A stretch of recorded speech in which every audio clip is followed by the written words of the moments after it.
បាទបងប្អូនទាំងអស់គ្នាមកដល់ពេលនេះគឺខ្ញុំរកទឹកប្រាក់បាន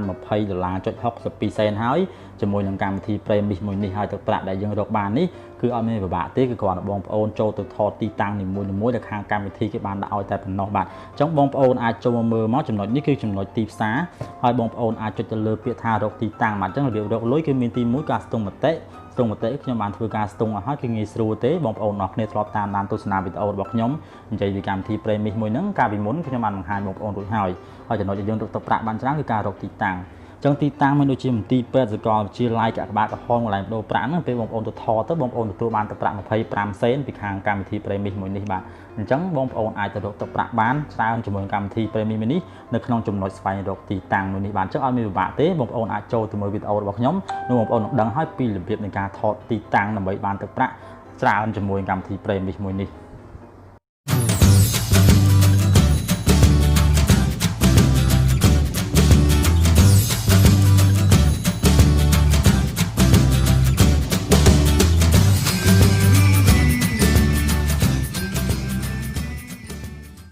សួស្តីបងប្អូនទាំងអស់គ្នាស្វាគមន៍មកកាន់ Channel របស់ខ្ញុំបាទអញ្ចឹងសម្រាប់វីដេអូថ្ងៃនេះគឺខ្ញុំនឹងបង្ហាញជូនទៅដល់បងប្អូនទាំងអស់គ្នាអំពីរបៀបរកលុយឲ្យបានកាន់តែច្រើនជាមួយនឹងកម្មវិធីមួយដែលមានឈ្មោះថា Premium បាទអញ្ចឹងកម្មវិធី Premium នេះខ្ញុំធ្លាប់បានធ្វើបង្ហាញជូនទៅដល់បងប្អូនរួចម្ដងមកហើយអំពីវិធីនៃការដំឡើងកម្មវិធីនេះមកលេងនៅលើទូរស័ព្ទដៃនិងវិធីចុះឈ្មោះលេងជាមួយនឹងកម្មវិធីមួយនេះបាទអញ្ចឹងសម្រាប់វីដេអូថ្ងៃនេះគឺខ្ញុំនឹងបង្ហាញបងប្អូនទាំងអស់គ្នាអំពីរបៀបរកលុយឲ្យបានកាន់តែច្រើនជាមួយនឹងកម្មវិធីមួយនេះបាទអញ្ចឹងកុំឲ្យខាតពេលយូរយើងចូលទៅមើលកម្មវិធីទាំងអស់គ្នាបាទអញ្ចឹងសម្រាប់បងប្អូនទាំងអស់គ្នាដែលអត់ទាន់បានដំឡើងកម្មវិធីនេះមកលេងនៅលើទូរស័ព្ទដៃទេគឺបងប្អូនអាចចូលទៅមើល Channel របស់ខ្ញុំហើយបងប្អូនចូលទៅមើលអំពីវិធីនៃការដំឡើងនិងវិធីនៃការចុះឈ្មោះលេងជាមួយនឹងកម្មវិធី Premium មួយនេះបាទអញ្ចឹងសម្រាប់បងប្អូនទាំងអស់គ្នាដែលចង់ដំឡើងកម្មវិធីនេះមកលេងនៅលើទូរស័ព្ទដៃបងប្អូនអាចចូលទៅមើលនៅខាងក្រោម description នៅខាងក្រោមវីដេអូរបស់ខ្ញុំនឹងដាក់ link download ជូនបងប្អូននៅខាងក្រោមបាទអញ្ចឹងយើងបានចូលមកដល់ dashboard នៃកម្មវិធីមួយនេះហើយបាទនេះគឺជាទម្រង់នៃកម្មវិធី Premium ហើយបាទអញ្ចឹងវាមានខាងក្រោមនេះមាន function 5ខាងឆ្វេងដៃនេះគឺជាវគ្គប្រវត្តិកន្លែងបន្ទាប់ឆ្វេងដៃនេះគឺភារកិច្ចរបស់ខ្ញុំបាទបន្តទៅទីផ្សារបន្តទៅការទូទាត់ប្រាក់ហើយនឹងការកំណត់បាទអញ្ចឹងមុនចូលទៅដល់វិធីនៃការរកប្រាក់ខ្ញុំសូមបង្ហាញពីទឹកប្រាក់ដែលខ្ញុំបានរកបានជាមួយនឹងកម្មវិធី Premium មួយសិនបាទអញ្ចឹងដើម្បីចូលទៅមើលទឹកប្រាក់របស់យើងគឺបងប្អូនអាចចូលទៅមើលកន្លែងទូទាត់ប្រាក់បងប្អូនអាចចុចទៅលើវាមកបាទបងប្អូនរងចាំបន្តិចបាទវានឹងបង្ហាញបងប្អូនពីទឹកប្រាក់ដែលយើងមានជាមួយនឹងការលេងទៅលើកម្មវិធី Premium មួយនេះបាទអញ្ចឹងបងប្អូនអាចឃើញខាងលើនេះគឺជាទឹកប្រាក់ដែលខ្ញុំមានជាមួយនឹងកម្មវិធី Premium មួយនេះបាទខ្ញុំបានលេងជាមួយកម្មវិធី Premium ហ្នឹងគឺខ្ញុំបានធ្វើការដកលុយចំនួន2ដងមកហើយតែឥឡូវនេះខ្ញុំបានរកបានចំនួន$20ទៀតហើយកម្មវិធី Premium នេះគឺបងប្អូនអាចធ្វើការដកវាបានចូលទៅក្នុង Wallet PAYONEER ហើយចំពោះការដកប្រាក់គឺមាន2របៀបបាទអញ្ចឹងបងប្អូនអាចចុចទៅលើការដកប្រាក់ចេញមកដើម្បីយើងទៅមើលពីរបៀបនៃការដកប្រាក់បាទបងប្អូនអាចចុចទៅលើការដកប្រាក់ចេញមកបាទបន្តមកទៀតវានឹងបង្ហាញបងប្អូននៅទម្រង់បែបនេះបាទអញ្ចឹងបងប្អូនអាចចុចទៅលើបន្ថែមវិធីសាស្ត្រក្នុងការទូទាត់ប្រាក់បាទ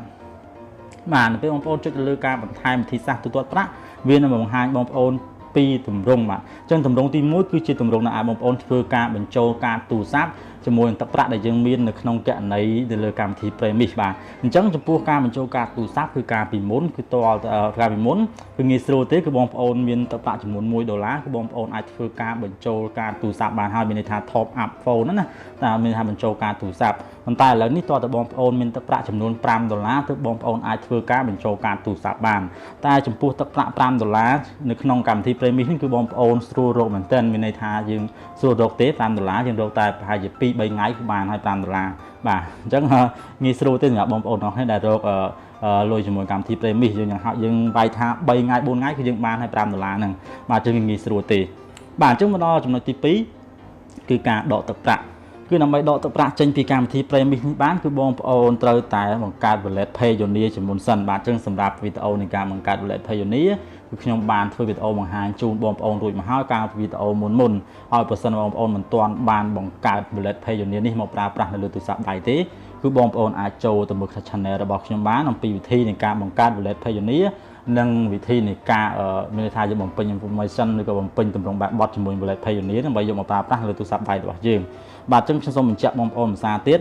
ដើម្បីដកទឹកប្រាក់ចេញពីកម្មវិធី Premium នេះបានគឺតម្រូវបងប្អូនធ្វើការមានគណនី PAYONEER ជាមុនសិនបាទអញ្ចឹងចំពោះការដកទឹកប្រាក់នេះគឺខ្ញុំមិនទាន់បង្ហាញជូនបងប្អូនទេគឺខ្ញុំនឹងបង្ហាញជូនបងប្អូននៅវីដេអូក្រោយអំពីវិធីនៃការដកទឹកប្រាក់ចូលទៅក្នុង wallet PAYONEER បាទព្រោះថាការដកទឹកប្រាក់វាមានរយៈពេលយ៉ាងវែងដែរអញ្ចឹងកុំឲ្យខាតពេលគឺថ្ងៃនេះគឺខ្ញុំគ្រាន់តែចង់បង្ហាញបងប្អូនទាំងអស់គ្នា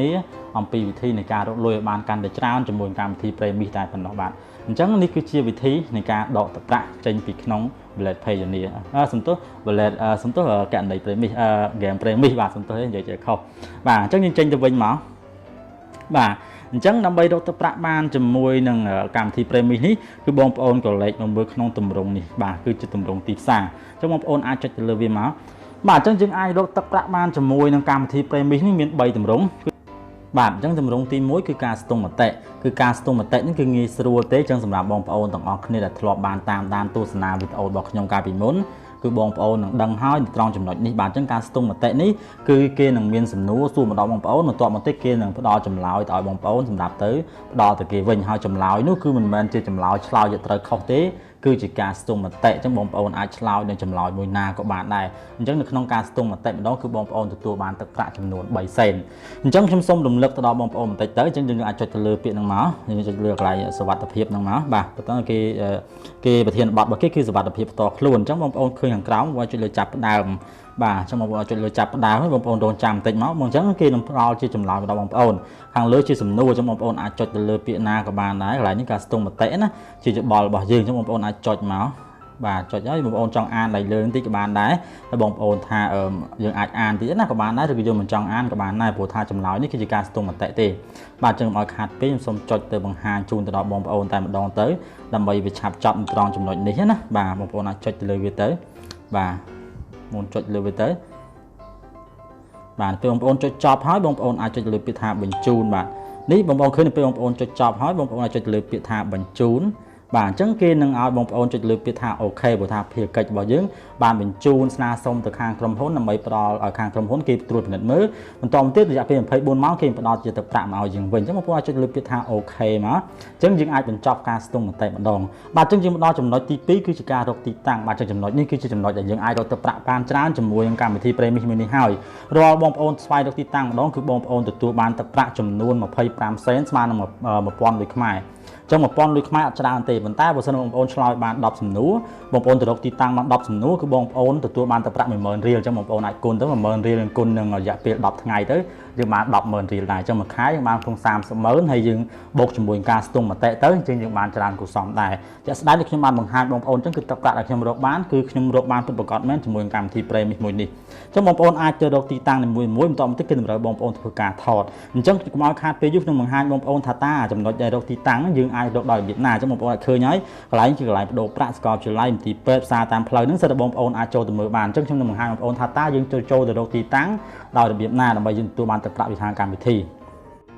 បាទបងប្អូនទាំងអស់គ្នាអញ្ចឹងដើម្បីរកទឹកប្រាក់បានជាមួយនឹងកម្មវិធី Premium នៅលើចំណុចស្វែងរកទីតាំងហ្នឹងគឺបងប្អូនអាចជ្រើសរើសទៅរកទីតាំងណាមួយដែលបងប្អូនអាចទៅថតបានណាអញ្ចឹងមានន័យថាបងប្អូនឃើញទីតាំងណាដែលបងប្អូនអាចថតបានបងប្អូនអាចចុចទៅលើវាមកឧទាហរណ៍ថាបងជិះតាមផ្លូវបងប្អូនឃើញសត្វដ្ឋានឬក៏ pharmacy ហ្នឹងបងប្អូនអាចធ្វើការចុចទៅលើវាមកដើម្បីយើងទៅធ្វើការថតវាឥឡូវយើងអាចចុចទៅលើសត្វដ្ឋានបន្ទាប់មកទៀតបងប្អូនអាចចុចទៅលើពាក្យថាចាប់ផ្ដើមឥឡូវនេះនៅខាងក្រោមដើម្បីយើងអាចទៅធ្វើការថតទៅលើសត្វដ្ឋានហ្នឹងដើម្បីយើងបំពេញម៉ែត្របត់ក្នុងការបញ្ជូនទៅឲ្យខាងកម្មវិធីដើម្បីយើងទទួលបានទឹកប្រាក់ពីគេបាទអញ្ចឹងបងប្អូនអាចចុចទៅលើពាក្យថាចាប់ផ្ដើមឥឡូវនេះបន្តមកទៀតគេនឹងដាក់ជាសំណួរសួរមកដល់បងប្អូនគឺសំណួរទី1ណាអញ្ចឹងបងប្អូនអាចចុចទៅលើពាក្យថាបន្តបាទបន្តមកទៀតគេនឹងបង្ហាញទម្រង់ទៅដល់មួយទៅដល់បងប្អូនជាទម្រង់ឧទាហរណ៍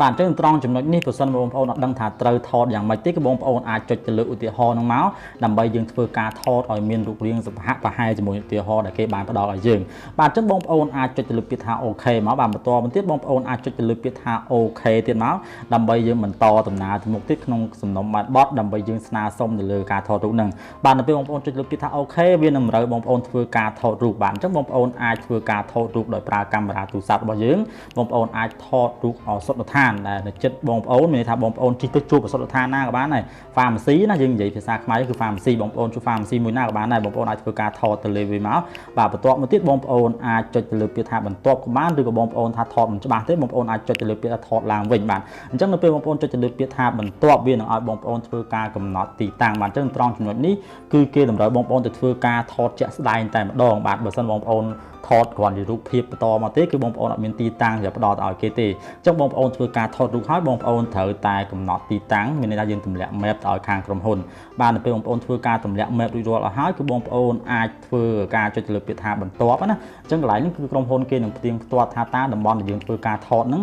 តើមាន pharmacy ឈ្មោះនឹងមែនឬអត់បាទអញ្ចឹងបងប្អូនអាចចុចទៅលើពាក្យថាបន្ទាប់នៅពេលបងប្អូនចុចលើពាក្យថាបន្ទាប់គេនឹងតម្រូវបងប្អូនធ្វើការបំពេញជាឈ្មោះឱសថដ្ឋានឬក៏ pharmacy ដែលយើងបានធ្វើការថតហ្នឹងអញ្ចឹងនៅត្រង់ចំណុចនេះខ្ញុំសូមធ្វើការបំពេញជាឈ្មោះឱសថដ្ឋានដែលខ្ញុំបានធ្វើការថតរំបាញ់មិញបន្តិចសិនអញ្ចឹងយើងបំពេញមកថាឈ្មោះឱសថដ្ឋានដែលយើងបានធ្វើការថតហ្នឹងឈ្មោះឱសថដ្ឋានអីគេហើយបងប្អូនត្រូវតែបំពេញឲ្យដូចជាឲ្យត្រូវជាមួយនឹងឈ្មោះសថដ្ឋានដែលយើងបានធ្វើការថតណាអញ្ចឹងបងប្អូនចុចទៅលើពាក្យថាបន្ទាប់វានឹងសួរមកយើងនៅសំណួរប្រមាណសំណួរថាតើសថដ្ឋានបើកឬអត់យើងធ្លាប់ចូលមកអត់អញ្ចឹងកន្លែងហ្នឹងគឺបងប្អូនអាចឆ្លើយទៅតាមដែលបងប្អូនឆ្លើយមកបងប្អូនធ្លាប់ឬមិនធ្លាប់ហើយបងប្អូនឡើយបងប្អូនអាចអស់សំណួរឆ្លើយទៅខ្លួនឯងមកកន្លែងនេះអត់មានពិបាកទេដូចជាការស្ទង់មតិអញ្ចឹង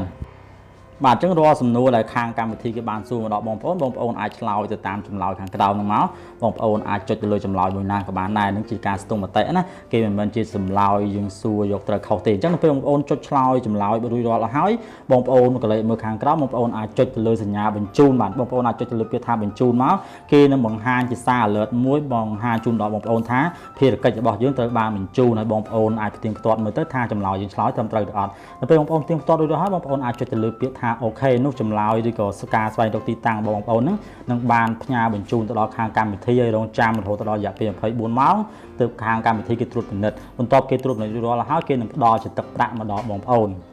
បាទបងប្អូនទាំងអស់គ្នាអញ្ចឹងនៅត្រង់ចំណុចរកទីតាំងនេះនៅពេលដែលបងប្អូនទៅបានធ្វើការបំពេញទៅតាមភារកិច្ចទី1រួចរាល់ហើយមានថាដោយបងប្អូនទៅបានថត pharmacy មួយអញ្ចឹងបងប្អូនទៅរងចាំរយៈពេល24ម៉ោងក្រោយទើបខាងកម្មវិធីគេនឹងផ្ដល់ទឹកប្រាក់មកដល់បងប្អូនហើយបងប្អូនអាចចូលទៅមើលថាតើការថតរបស់យើងត្រឹមត្រូវដែរឬទេបងប្អូនអាចចូលមើលត្រង់ចំណុចនេះគឺចំណុចភារកិច្ចរបស់ខ្ញុំបាទបងប្អូនអាចចុចទៅលើវាមកអញ្ចឹងកន្លែងចំណុចភារកិច្ចរបស់ខ្ញុំវាមាន2ចំណុចខាងលើនេះកន្លែងនេះគេដាក់ការងារត្រូវធ្វើអញ្ចឹងកន្លែងហ្នឹងយើងអត់ទាន់មានអីទេបាទអញ្ចឹងខាងក្រោមនេះគេដាក់ថាបានបំពេញបញ្ចប់បាទអញ្ចឹងកន្លែងនេះគឺជាភារកិច្ចដែលយើងបានទៅថតឧទាហរណ៍ថ